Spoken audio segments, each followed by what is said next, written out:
मैं new experiment लोहा man, जो अपने आसपास के किसी भी लोहे की चीज को अपनी ओर आसानी से खींच सकता है। अच्छा ये बात है, तो मेरे पास भी है गुटका मैन, जिसके थूकने से बाढ़ आ जाती है, बाढ़। डेमो दिखाओ दिखाओ दिखाओ।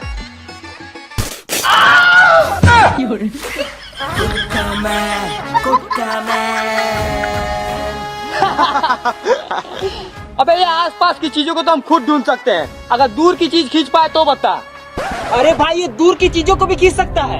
अच्छा तो वो देख, 100 मीटर की दूरी पे एक हथौड़ी रखा हुआ है, जरा उसे खींच के दिखा दो। खींच।